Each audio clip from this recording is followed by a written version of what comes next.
Hello everyone, welcome back to my channel Anu Village Diaries. Today's vlog is a day in my life. ಇವತ್ತು ಬೆಳಗ್ಗೆ ತಿಂಡಿಗೆ ಅಂತ ದೋಸೆ ಮಾಡ್ತಾಯಿದ್ದೀನಿ. ಅದಕ್ಕೆ ಪಲ್ಯಕ್ಕೆ ಅಂದ್ಬಿಟ್ಟು ಆಲೂಗಡ್ಡೆನ ಕುಕ್ಕರಲ್ಲಿ ಬೇಯಿಸೋಕೆ ಇಟ್ಟಿದ್ದೀನಿ. ಪಲ್ಯಕ್ಕೆ ಈರುಳ್ಳಿ ಮತ್ತು ಕ್ಯಾಪ್ಸಿಕಮ್ನ ನೀಟಾಗಿ ಚಿಕ್ಕದಾಗಿ ಕಟ್ ಮಾಡಿ ಇಟ್ಕೊಂಡಿದ್ದೀನಿ. ಇವತ್ತು ನಾನು ಮಾಡೋ ಚಟ್ನಿ ರೆಸಿಪಿ ತೋರಿಸ್ತೀನಿ. ಅದಕ್ಕಂತಲೇ ಕೊಬ್ಬರಿನ ನೀಟಾಗಿ ತುರ್ಕೊಳ್ತಾ ಇದ್ದೀನಿ. ಈ ಥರ ತುರ್ದು ಹಾಕೋದ್ರಿಂದ ನಿಮಗೆ ಜಾರ್ ಹಾಳಾಗಲ್ಲ. ಮತ್ತು ಕಡಲೆ ಬೀಜನ ಒಂದು ಬಾಣಲೆಯಲ್ಲಿ ಹಾಕ್ಕೊಂಡು ನೀಟಾಗಿ ಹುರ್ಕೊಳ್ಳಿ.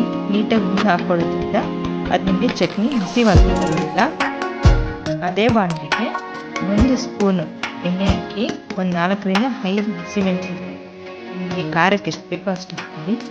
1 ಸ್ಪೂನ್ ಜೀರಿಗೆ, 4ರಿಂದ 5 ಕಾಳುಮೆಣಸು ಮತ್ತು ಒಂದು 10 ಬೆಳ್ಳುಳ್ಳಿ ಎಷ್ಟು ಹಾಕ್ಕೊಳ್ಳಿ.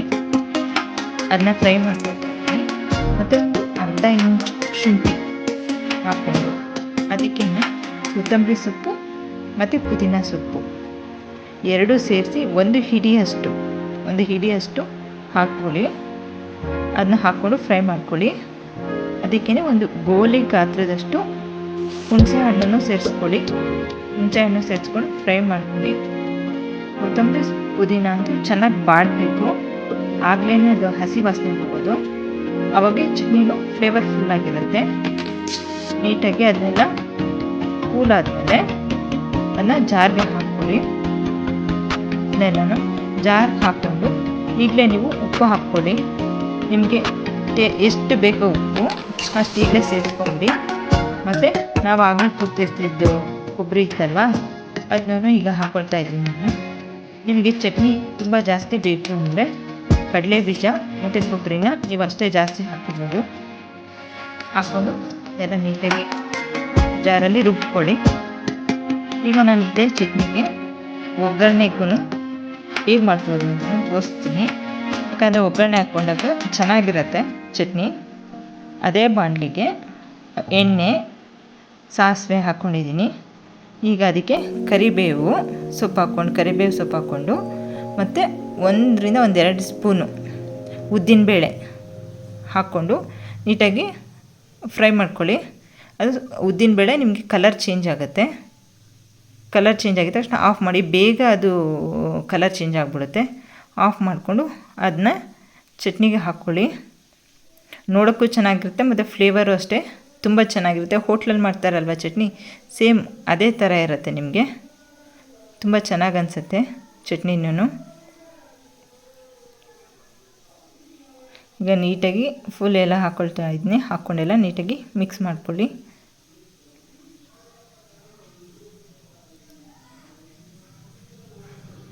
ನೋಡಿ ಈಗ ಹೇಗೆ ಕಾಣ್ತಾ ಇದೆ ಅಂತ ಚಟ್ನಿ.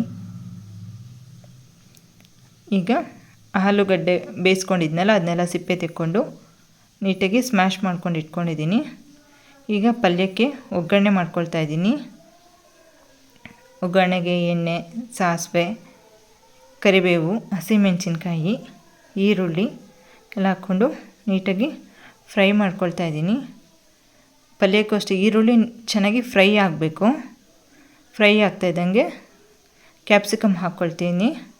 ಮತ್ತು 1 ಸ್ಪೂನು ಅರಿಶಿನ ಪುಡಿ ಹಾಕ್ಕೊಂಡು ಫ್ರೈ ಆದಮೇಲೆ ಅದಕ್ಕೇ ನಾವು ಸ್ಮ್ಯಾಶ್ ಮಾಡ್ಕೊಂಡಿರೋ ಆಲೂಗಡ್ಡೆ ಹಾಕ್ಕೊಂಡು ನೀಟಾಗಿ ಮಿಕ್ಸ್ ಮಾಡ್ಕೊಳ್ಳಿ. ಉಪ್ಪು ಹಾಕ್ಕೊಳ್ಳಿ. ಮತ್ತು ಅದಕ್ಕೆ ಕೊತ್ತಂಬರಿ ಸೊಪ್ಪು ಹಾಕಿ ಇಟ್ಕೊಂಡ್ರೆ ಆಯಿತು, ಪಲ್ಯ ರೆಡಿ. ಈಗ ಇಲ್ಲಿ ನಮ್ಮತ್ತೆ ಮೊಮ್ಮಗನಿಗೆ ಅಂದ್ಬಿಟ್ಟು ಜಾಮೂನ್ ಮಾಡ್ತಾಯಿದ್ದಾರೆ. ದೋಸೆ ಫುಲ್ ರೌಂಡಾಗಿ, ತೆಳ್ಳಗೆ, ಕ್ರಿಸ್ಪಿಯಾಗಿ, ಅದರಲ್ಲೂ ಚೆನ್ನಾಗಿ ಕಲರ್ ಬಂದರೆ ಅದೇ ಒಂಥರ ಸ್ಯಾಟಿಸ್ಫ್ಯಾಕ್ಷನ್ನು. ಮಾಡಿದ್ದಕ್ಕೂ ಅಷ್ಟೇ, ನಮಗೂ ತಿನ್ನೋದಕ್ಕೂ ಅಷ್ಟೇ, ಅವ್ರಿಗೂ ಚೆನ್ನಾಗಿರುತ್ತೆ. ನೋಡಿ ಹೆಂಗೆ ಬಂದಿದೆ, ಚೆನ್ನಾಗಿದೆಯಾ? ಏನು ಗಿಡ ಪಪ್ಪೋದು? ಏನು ಕಾಯಿ ಇದು? ಪ್ಯಾಷನ್ ಫ್ರೂಟ್ ಗಿಡ. ಹೆಂಗೋಗಿದೆ ಗಿಡ? ನಮ್ಮ ಮನೆ ಹತ್ರ ಇರೋದು. ಮೇಲೆ ಹೊಟ್ಟೋಗಿದೆ. ನಮ್ಮ ಮನೆ ಮುಂದೆ ತುಂಬ ತೆಂಗಿನ ಮರಗಳಿದೆ. ಇದರಿಂದ ಕಾಯಿ ಬೀಳ್ತಾ ಇರುತ್ತೆ. ನನ್ನ ಮಗ ಅಂತೂ ಯಾವಾಗಲೂ ಅದ್ರ ಕೆಳಗೆ ಕೂತು ಆಟ ಆಡ್ತಾ ಇರ್ತಾನೆ. ಅದಕ್ಕಂತಲೇ ಈ ಥರ ಗ್ರಿಲ್ ಹಾಕ್ಸಿದ್ದೀವಿ. ತೆಂಗಿನಕಾಯಿ ಬಿದ್ದರೂ ಗ್ರಿಲ್ ಮೇಲೆ ಬೀಳುತ್ತೆ. ಯಾರಿಗಾದ್ರೂ ಯೂಸ್ ಆಗ್ಬೋದು ಅಂತ ತೋರಿಸ್ತಾ ಇದ್ದೀನಿ. ಈ ಥರ ಮಾಡಿಸೋದು. ಮಧ್ಯಾಹ್ನ ಊಟಕ್ಕೆ ಅಂದ್ಬಿಟ್ಟು ಸೊಪ್ಪು ಬಸ್ಸಾರು ಮಾಡ್ತಾಯಿದ್ದೀನಿ. ಇದನ್ನು ಉಪ್ಪು ನೀರು ಅಂತಲೂ ಕರೀತಾರೆ. ಸಾಂಬಾರಿಗೆ ಒಗ್ಗರಣೆ ಮಾಡ್ಕೊಳ್ತಾ ಇದ್ದೀನಿ. ಈ ಸಾರಿಗೆ ಸೊಪ್ಪು ಮತ್ತು ಹಲಸಂದಿ ಕಾಳನ್ನ ಮೊದಲೇ ಬೇಯಿಸಿಟ್ಕೊಂಡಿದ್ದೆ. ಪಲ್ಯಕ್ಕೆ ಅಂತಂದ್ಬಿಟ್ಟು ಈರುಳ್ಳಿ ಎಲ್ಲ ಕಟ್ ಮಾಡ್ಕೊಳ್ತಾ ಇದ್ದೀನಿ.